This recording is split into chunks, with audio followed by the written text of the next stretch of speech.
What is right speech, right action, right livelihood?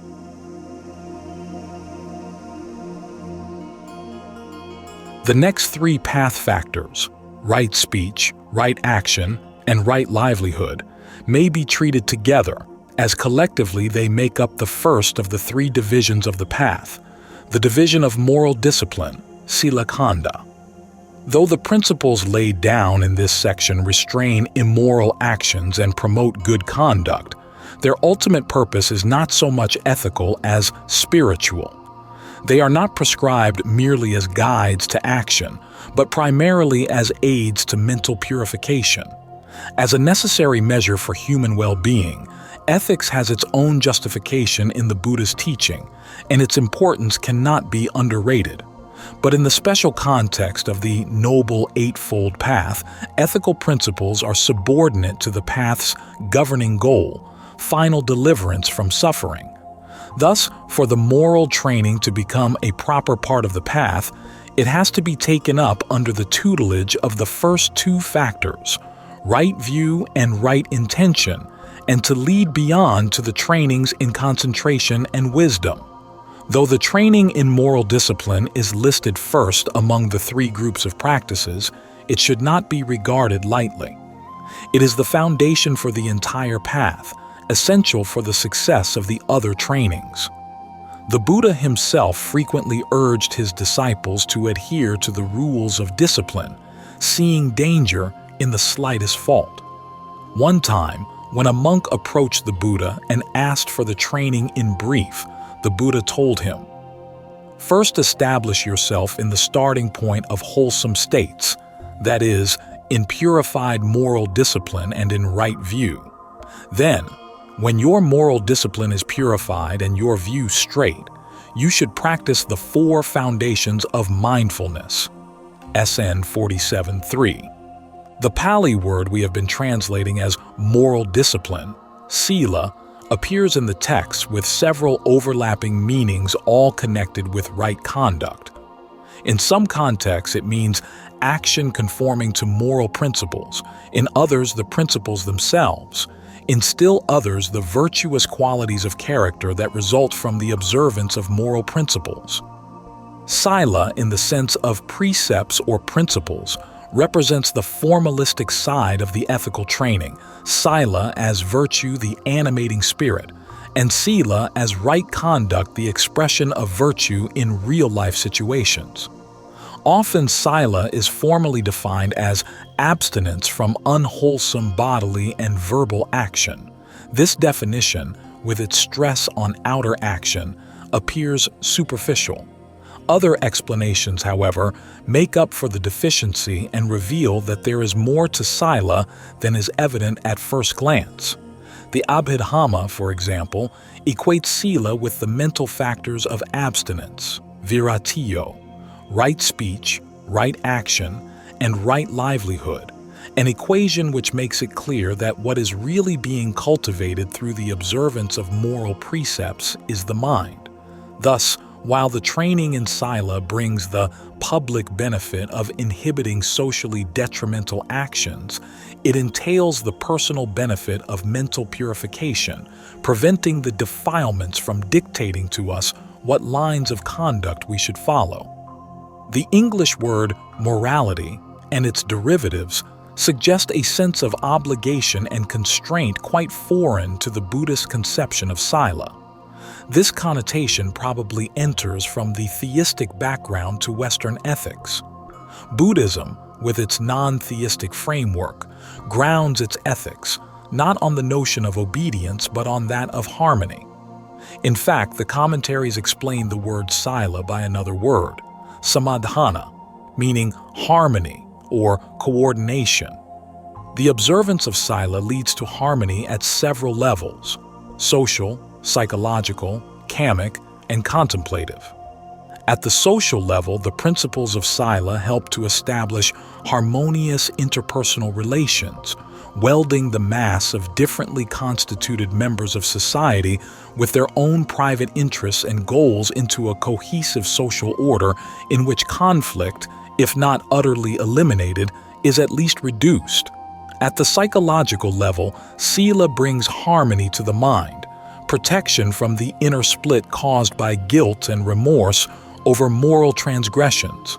At the kamic level, the observance of Sila ensures harmony with the cosmic law of Kama, hence, favorable results in the course of future movement through the round of repeated birth and death. And at the fourth level, the contemplative, Sila helps establish the preliminary purification of mind to be completed in a deeper and more thorough way by the methodical development of serenity and insight. When briefly defined, the factors of moral training are usually worded negatively in terms of abstinence. But there is more to Sila than refraining from what is wrong. Each principle embedded in the precepts, as we will see, actually has two aspects, both essential to the training as a whole. One is abstinence from the unwholesome, the other commitment to the wholesome. The former is called avoidance, viridda, and the latter, performance, caritta. At the outset of training, the Buddha stresses the aspect of avoidance.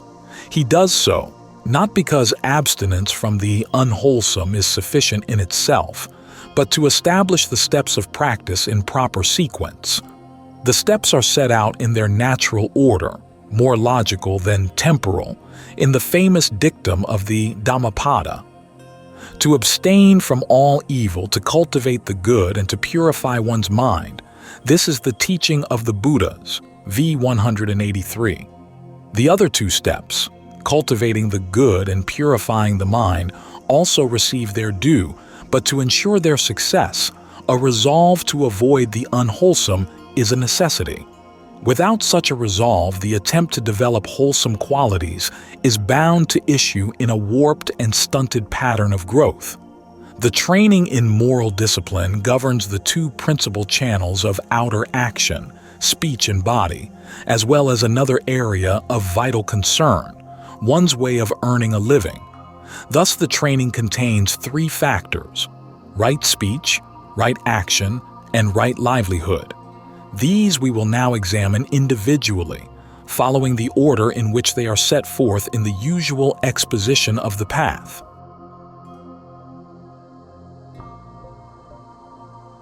Right speech, samavaka.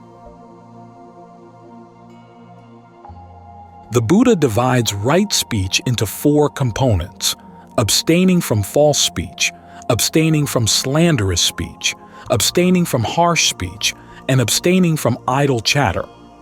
Because the effects of speech are not as immediately evident as those of bodily action, its importance and potential is easily overlooked.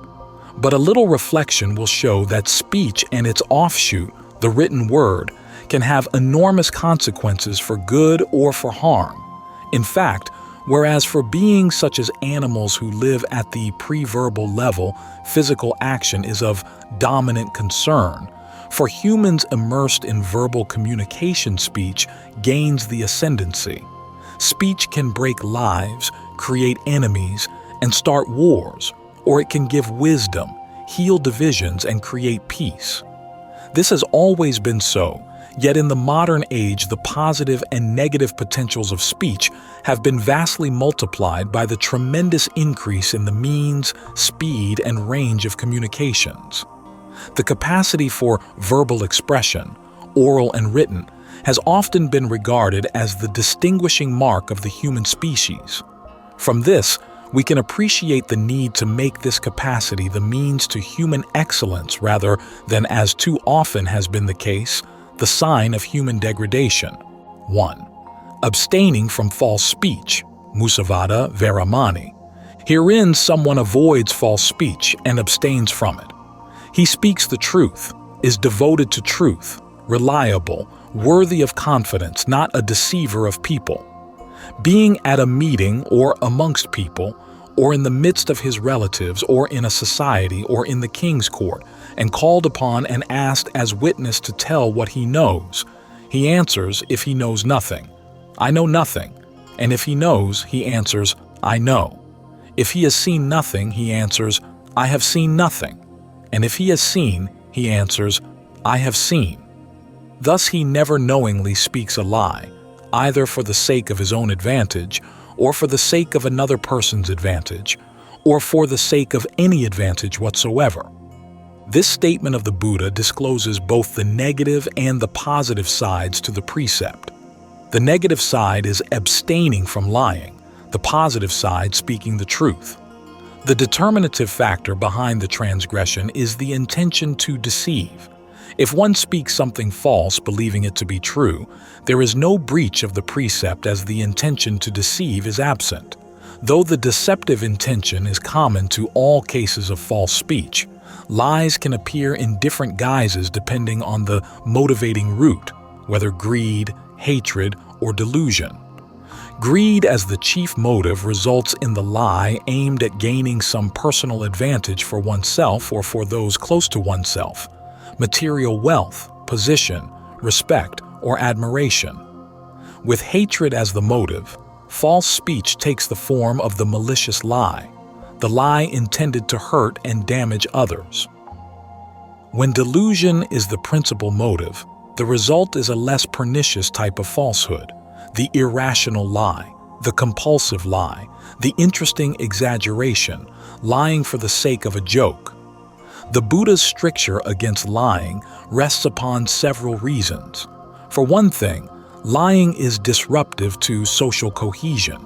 People can live together in society only in an atmosphere of mutual trust, where they have reason to believe that others will speak the truth. By destroying the grounds for trust and inducing mass suspicion, widespread lying becomes the harbinger signaling the fall from social solidarity to chaos. But lying has other consequences of a deeply personal nature at least equally disastrous. By their very nature, lies tend to proliferate. Lying once and finding our word suspect, we feel compelled to lie again to defend our credibility, to paint a consistent picture of events. So the process repeats itself. The lies stretch, multiply, and connect until they lock us into a cage of falsehoods from which it is difficult to escape. The lie is thus a miniature paradigm for the whole process of subjective illusion. In each case, the self-assured creator, sucked in by his own deceptions, eventually winds up their victim. Such considerations probably lie behind the words of counsel the Buddha spoke to his son, the young novice Rahula, soon after the boy was ordained. One day the Buddha came to Rahula, pointed to a bowl with a little bit of water in it, and asked, "Rahula, do you see this bit of water left in the bowl?" Rahula answered, "Yes, sir." So little, Rahula, is the spiritual achievement, samanya lit recluseship, of one who is not afraid to speak a deliberate lie. Then the Buddha threw the water away, put the bowl down, and said, "Do you see, Rahula, how that water has been discarded? In the same way, one who tells a deliberate lie discards whatever spiritual achievement he has made." Again he asked, "Do you see how this bowl is now empty? In the same way, one who has no shame in speaking lies is empty of spiritual achievement." Then the Buddha turned the bowl upside down and said, "Do you see, Rahula, how this bowl has been turned upside down? In the same way, one who tells a deliberate lie turns his spiritual achievements upside down and becomes incapable of progress. Therefore," the Buddha concluded, "one should not speak a deliberate lie even in jest." It is said that in the course of his long training for enlightenment over many lives, a bodhisattva can break all the moral precepts except the pledge to speak the truth. The reason for this is very profound and reveals that the commitment to truth has a significance transcending the domain of ethics and even mental purification, taking us to the domains of knowledge and being. Truthful speech provides, in the sphere of interpersonal communication, a parallel to wisdom in the sphere of private understanding. The two are respectively the outward and inward modalities of the same commitment to what is real. Wisdom consists in the realization of truth, and truth, Sakka, is not just a verbal proposition but the nature of things as they are. To realize truth, our whole being has to be brought into accord with actuality, with things as they are, which requires that in communications with others, we respect things as they are by speaking the truth. Truthful speech establishes a correspondence between our own inner being and the real nature of phenomena, allowing wisdom to rise up and fathom their real nature. Thus, much more than an ethical principle, devotion to truthful speech is a matter of taking our stand on reality rather than illusion, on the truth grasped by wisdom rather than the fantasies woven by desire. 2. Abstaining from slanderous speech, pisunaya vakaya veramani. He avoids slanderous speech and abstains from it. What he has heard here he does not repeat there so as to cause dissension there, and what he has heard there he does not repeat here so as to cause dissension here. Thus he unites those that are divided, and those that are united he encourages. Concord gladdens him. He delights and rejoices in concord, and it is concord that he spreads by his words. Slanderous speech is speech intended to create enmity and division, to alienate one person or group from another. The motive behind such speech is generally aversion, resentment of a rival's success or virtues, the intention to tear down others by verbal denigrations. Other motives may enter the picture as well: the cruel intention of causing hurt to others, the evil desire to win affection for oneself, the perverse delight in seeing friends divided. Slanderous speech is one of the most serious moral transgressions.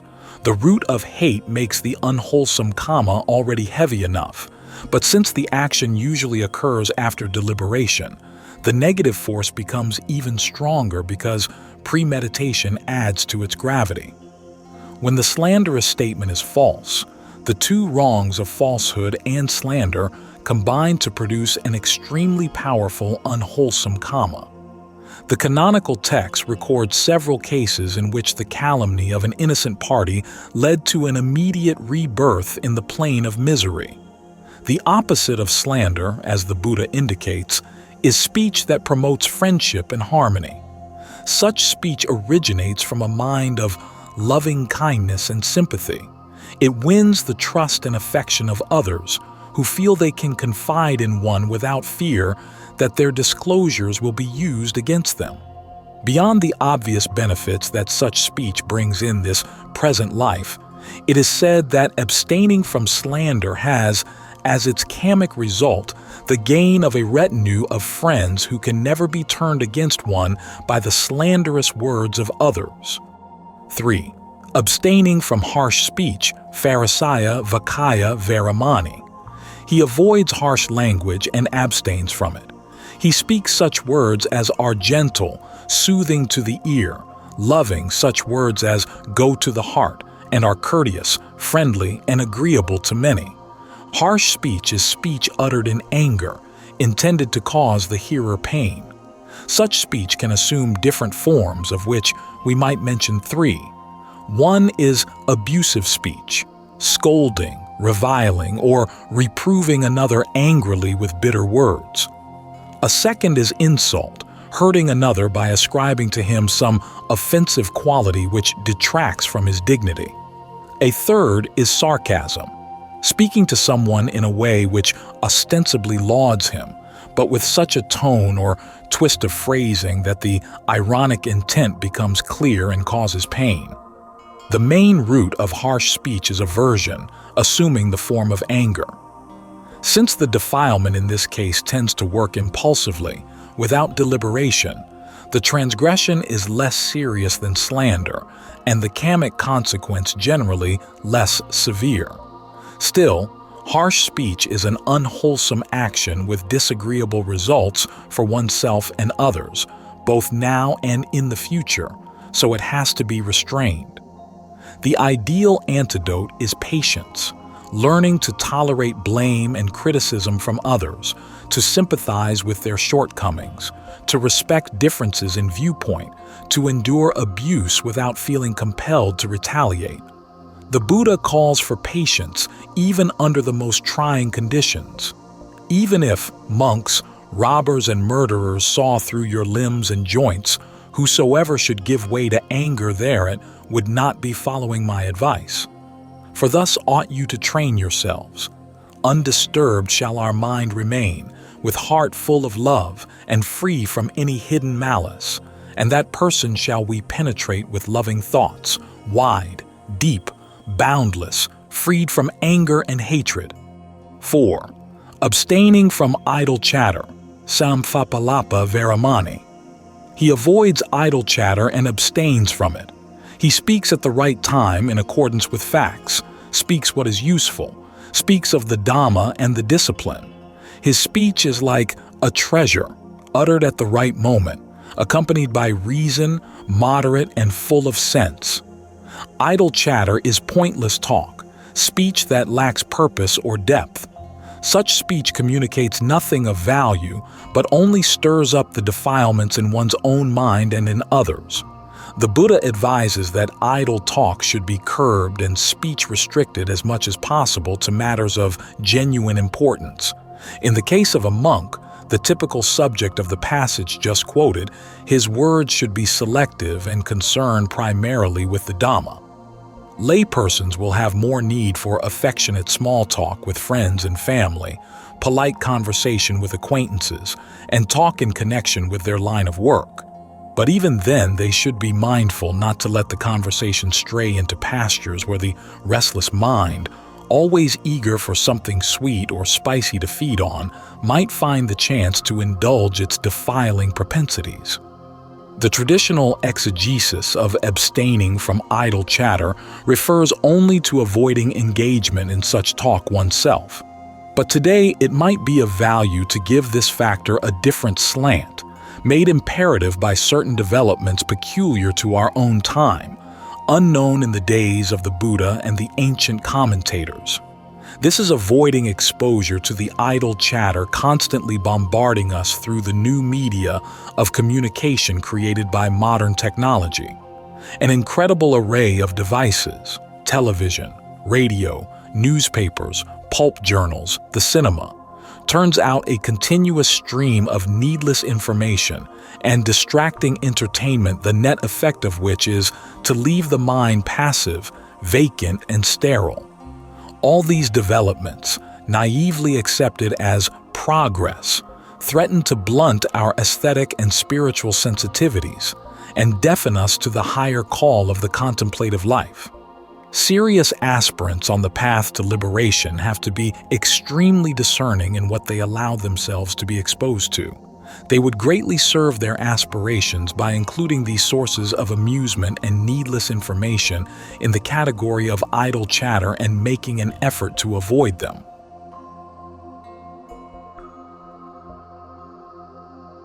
Right action, sammakamanta. Right action means refraining from unwholesome deeds that occur with the body as their natural means of expression. The pivotal element in this path factor is the mental factor of abstinence, but because this abstinence applies to actions performed through the body, it is called right action.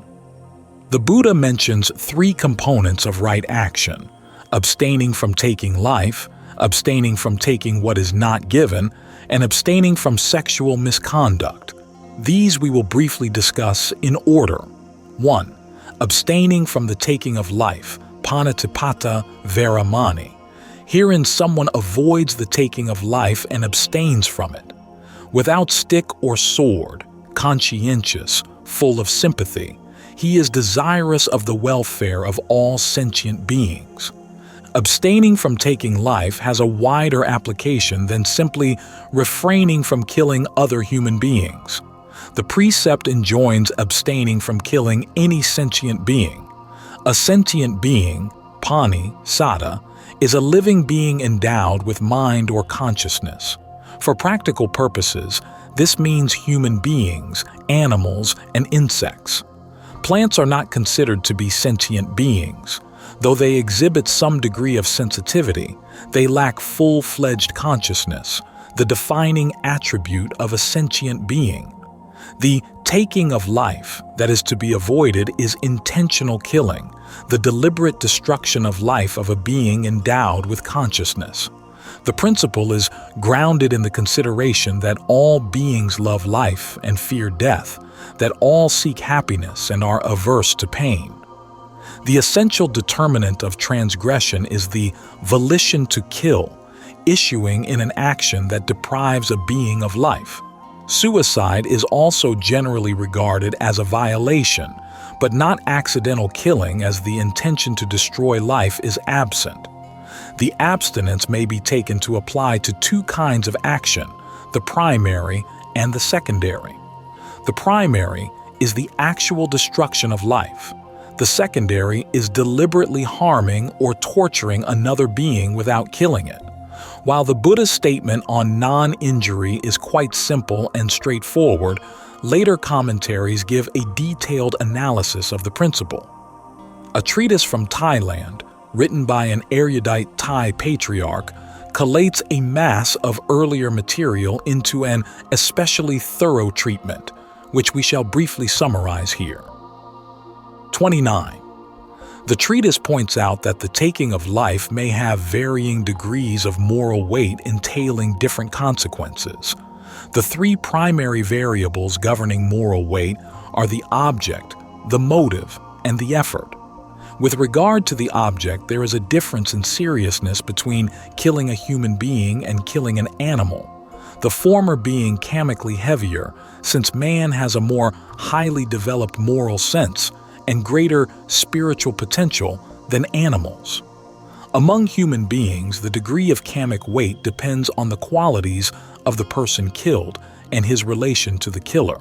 Thus, killing a person of superior spiritual qualities or a personal benefactor, such as a parent or a teacher, is an especially grave act. The motive for killing also influences moral weight.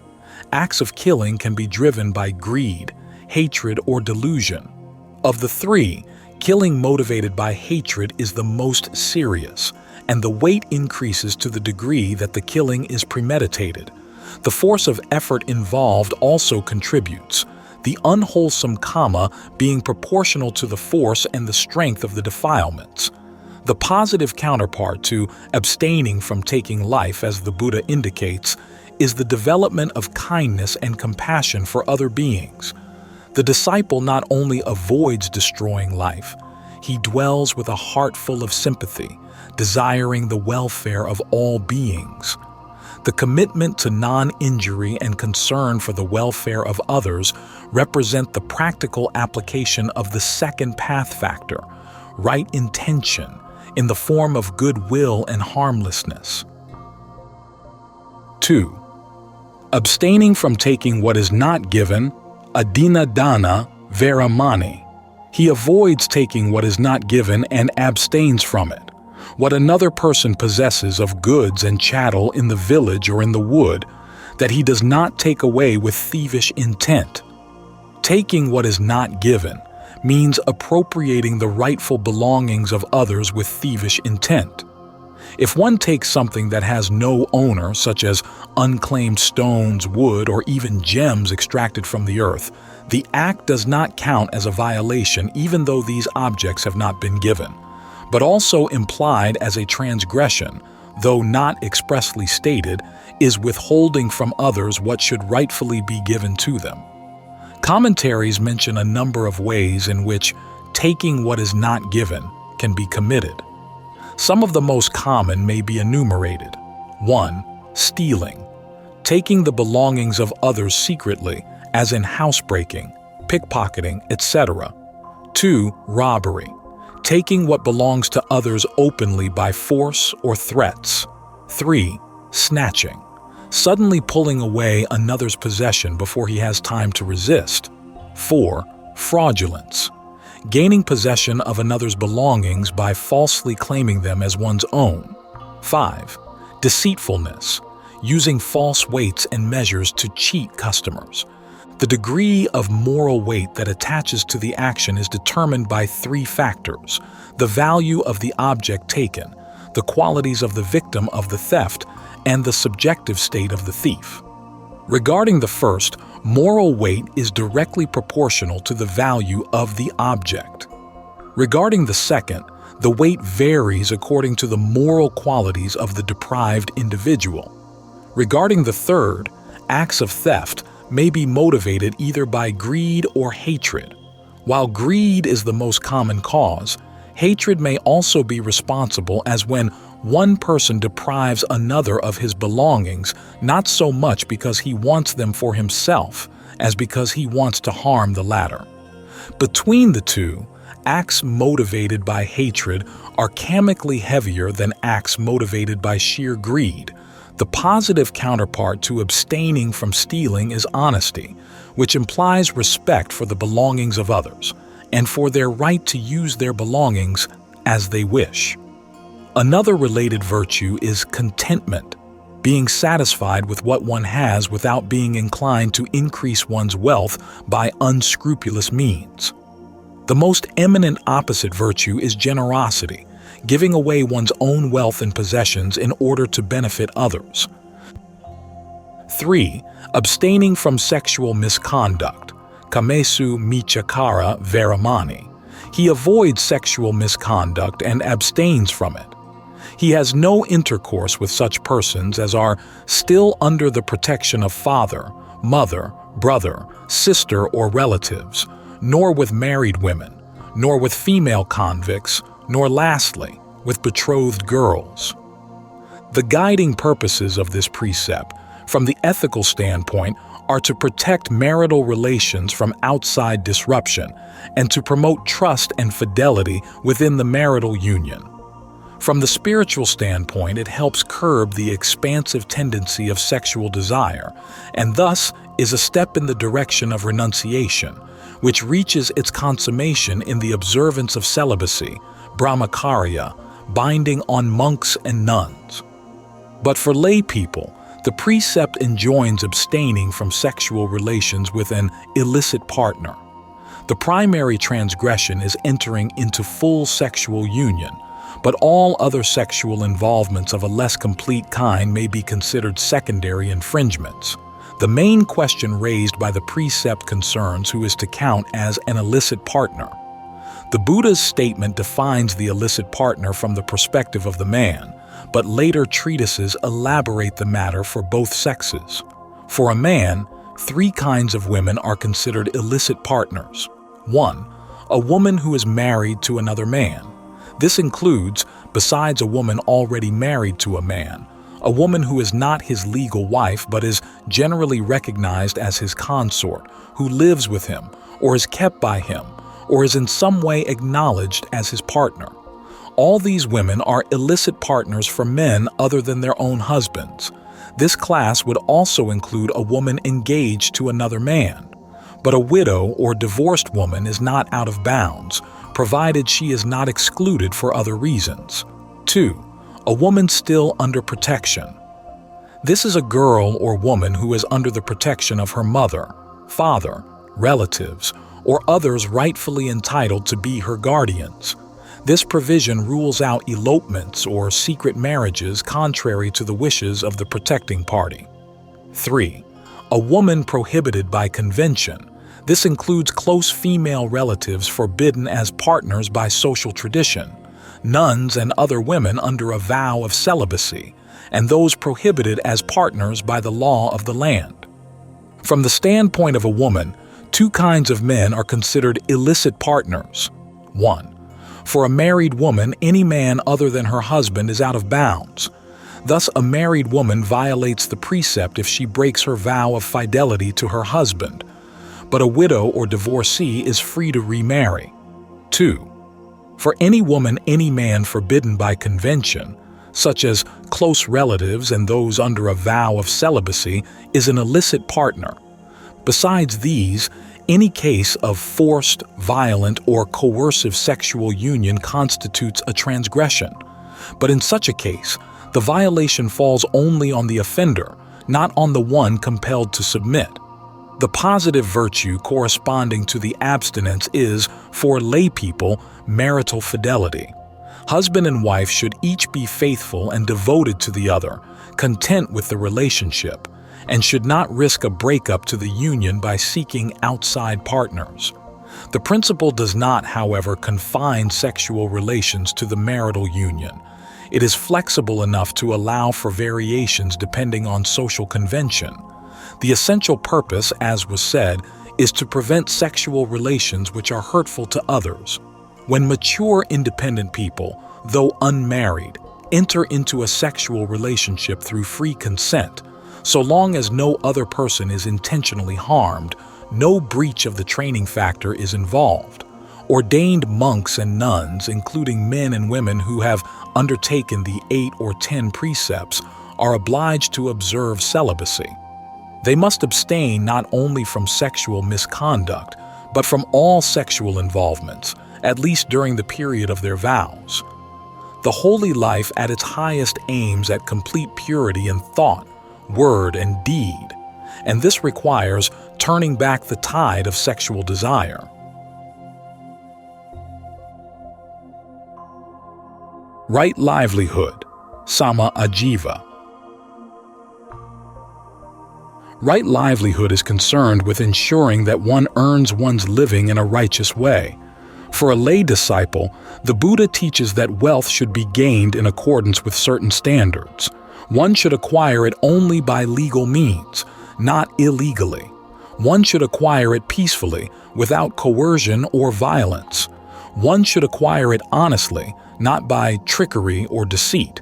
And one should acquire it in ways which do not entail harm and suffering for others. 34. The Buddha mentions 5 specific kinds of livelihood which bring harm to others and are therefore to be avoided: dealing in weapons, in living beings, including raising animals for slaughter as well as slave trade and prostitution, in meat production and butchery, in poisons, and in intoxicants, and 177. He further names several dishonest means of gaining wealth which fall under wrong livelihood: practicing deceit, treachery, soothsaying, trickery, and usury, in 117.